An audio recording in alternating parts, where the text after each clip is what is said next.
Assalamualaikum warahmatullahi wabarakatuh. Putra putri yang berbahagia, apa kabarnya? Semoga selalu dalam keadaan sehat dan tidak kekurangan suatu apapun. Pada kesempatan kali ini, sebelum kita mulai belajar, Pak Eko ingin berbagi kepada kalian. Jadi Pak Eko baru saja baca sebuah buku, judulnya Berpikir Historis. Bukunya cukup tebal, jadi baru sebagian yang bisa Pak Eko baca. Di antara yang sudah Pak Eko baca itu, ada hal yang menarik yang ingin Pak Eko sampaikan kepada kalian tentang bagaimana sekelompok siswa mempelajari sejarah bangsanya. Jadi ada satu cuplikan mengenai seorang guru yang memberikan pelajaran sejarah kepada para siswa.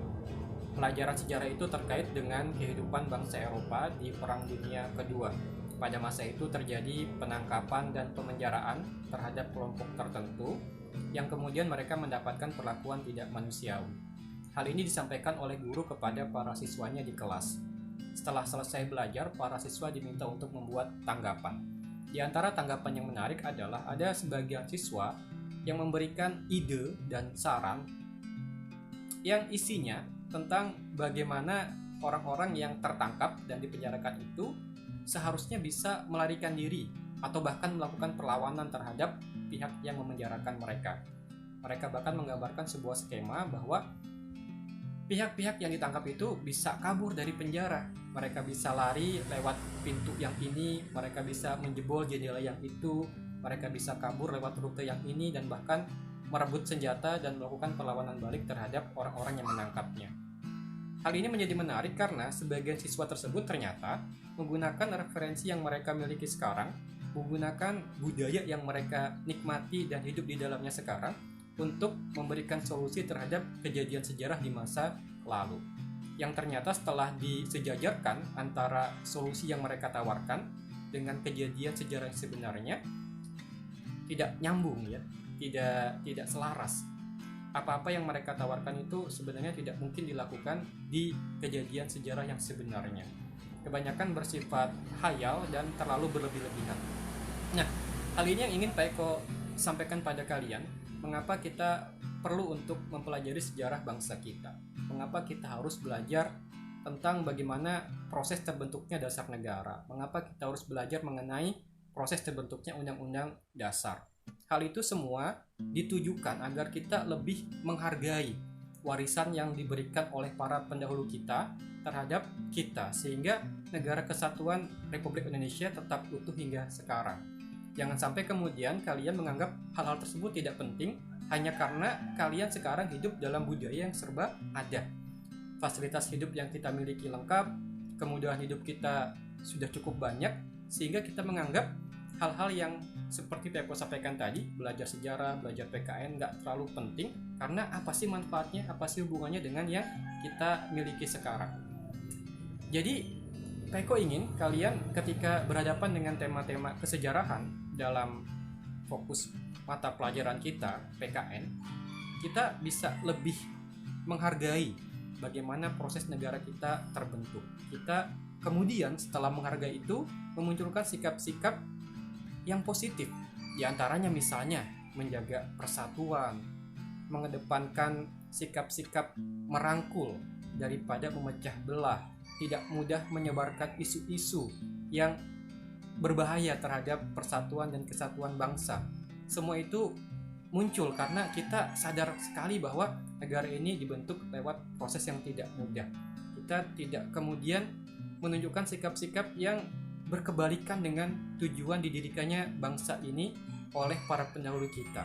Kita menghargai jasa mereka dan menjaga warisan mereka tetap abadi sampai kapanpun. Kita kemudian tidak menyalah-nyalahkan tokoh-tokoh di masa lalu akibat dari keadaan bangsa kita yang sekarang. Jangan sampai kita berpendapat, oh bangsa kita ini menjadi rusak, gagal, nggak maju-maju ini gara-gara tokoh A atau tokoh B di masa lalu yang keputusannya begini dan begitu. Enggak begitu.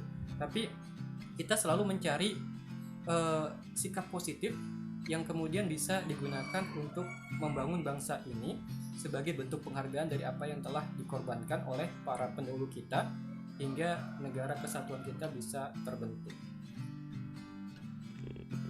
Baik, Putra-putri yang berbahagia, sekarang kita akan mulai pelajaran PKN kita. Pada kesempatan kali ini, tema kita adalah mengenai Kedaulatan Negara Kesatuan Republik Indonesia. Kata kedaulatan berasal dari bahasa Arab, yaitu daulah, yang artinya kekuasaan tertinggi. Pengertian kedaulatan itu sendiri adalah kekuasaan yang tertinggi untuk membuat undang-undang dan melaksanakannya dengan semua cara yang tersedia. Kedaulatan rakyat berarti pemerintahan mendapatkan mandatnya dari rakyat, oleh rakyat, dan untuk rakyat. Oleh karena itu, kedaulatan rakyat membawa konsekuensi bahwa rakyat adalah pemegang kekuasaan tertinggi dalam kehidupan bermasyarakat dan bernegara. Sementara itu, untuk mendapatkan kedaulatan rakyat, maka kita bisa menggunakan sistem demokrasi sebagai perantara agar kedaulatan tersebut dapat diwakilkan kepada sekelompok orang sehingga pemerintahan bisa berjalan. Kedaulatan memiliki 4 sifat pokok. Yang pertama, asli. Artinya kekuasaan tidak berasal dari kekuasaan lain yang lebih tinggi. Yang kedua bersifat permanen, artinya kekuasaan itu tetap ada sepanjang negara tetap berdiri, walaupun pemerintahan berganti-ganti. Yang ketiga bersifat tunggal, artinya kekuasaan itu merupakan satu-satunya dalam negara dan tidak dibagikan kepada badan-badan yang lain. Yang keempat bersifat tidak terbatas, artinya kekuasaan itu tidak dibatasi oleh kekuasaan yang lain.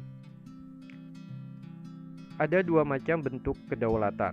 Yang pertama, kedaulatan ke dalam, berarti bahwa bangsa yang merdeka memiliki kekuasaan untuk menyusun dan mengatur organisasi pemerintahan sendiri menurut kehendak bangsanya sendiri. Sementara yang kedua disebut dengan kedaulatan keluar.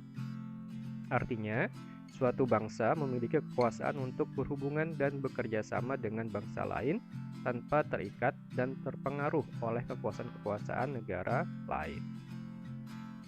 Ada beberapa macam teori kedaulatan. Yang pertama adalah teori kedaulatan Tuhan. Teori ini merupakan teori yang pertama dalam sejarah. Teori ini mengajarkan bahwa negara dan pemerintah mendapat kekuasaan tertinggi dari Tuhan sebagai asal segala sesuatu. Menurut teori kedaulatan Tuhan, kekuasaan yang berasal dari Tuhan diberikan kepada tokoh-tokoh yang terpilih, dan kemudian tokoh tersebut menjadi pemimpin negara dan berperan sebagai wakil Tuhan di dunia. Yang kedua disebut dengan teori kedaulatan raja. Pada abad pertengahan, teori kedaulatan Tuhan berkembang menjadi teori kedaulatan raja, yang menganggap bahwa raja bertanggung jawab terhadap dirinya sendiri. Kekuasaan raja berada di atas konstitusi. Seorang raja bahkan tidak perlu mentaati hukum moral agama. Justru karena statusnya sebagai representasi atau perwakilan dari Tuhan, maka pada saat itu raja bisa menjadi tirani atau kekuasaan yang bersifat memaksa bagi rakyat-rakyatnya. Yang ketiga adalah teori kedaulatan negara. Menurut teori kedaulatan negara, kekuasaan tertinggi terletak pada negara. Sumber kedaulatan adalah negara, yang merupakan lembaga tertinggi kehidupan suatu bangsa. Kedaulatan timbul bersamaan dengan berdirinya suatu negara. Hukum dan konstitusi lahir menurut kehendak negara dan diabdikan kepada kepentingan negara. Sistem teori kedaulatan negara akan berwujud bentuk pemerintahan yang diktator, di mana negara akan memaksa rakyatnya untuk mengikuti semua peraturan yang mereka buat.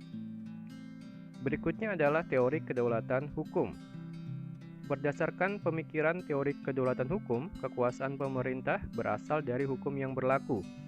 Hukum, baik yang tertulis ataupun yang tidak tertulis, membimbing kekuasaan pemerintah sehingga segala sesuatu berada pada ketentuan-ketentuan yang disepakati.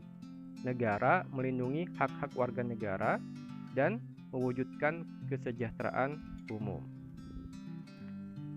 Kemudian yang terakhir adalah teori kedaulatan rakyat. Teori kedaulatan rakyat beranggapan bahwa rakyat merupakan kesatuan yang dibentuk oleh suatu perjanjian masyarakat. Kemudian, sebagai pemegang kekuasaan tertinggi, rakyat memberikan sebagian kekuasaannya kepada penguasa yang dipilih oleh rakyat, dan penguasa tersebut harus melindungi hak-hak rakyat. Dalam teori ini, ada pendapat yang mengatakan bahwa untuk dapat berfungsi secara efektif, maka negara harus dibagi 3 kekuasaannya. Yang pertama disebut dengan kekuasaan legislatif, yaitu kekuasaan untuk membuat peraturan perundang-undangan.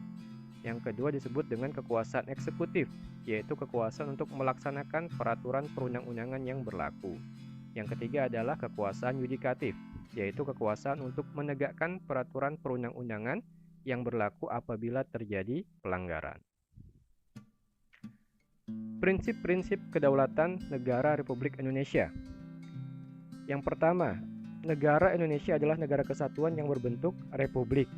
Yang kedua, kedaulatan berada di tangan rakyat dan dilaksanakan menurut Undang-Undang Dasar. Yang ketiga, negara Indonesia adalah negara hukum. Yang keempat, Presiden tidak dapat membekukan atau membubarkan Dewan Perwakilan Rakyat. Berikutnya, menteri-menteri diangkat dan diberhentikan oleh Presiden, dan kemudian MPR hanya dapat memberhentikan Presiden dan atau Wakil Presiden dalam masa jabatannya menurut Undang-Undang Dasar. Ada 2 macam sistem pemerintahan yang pernah berlaku di Indonesia. Yang pertama adalah sistem pemerintahan parlementer. Sistem parlementer adalah sebuah sistem pemerintahan di mana parlemen memiliki peran penting dalam pemerintahan. Dalam hal ini, parlemen memiliki wewenang untuk mengangkat Perdana Menteri dan parlemen pun dapat menjatuhkan pemerintahan. Ciri-ciri sistem parlementer adalah sebagai berikut. Yang pertama, ada pemisahan yang jelas antara kepala pemerintah dengan kepala negara.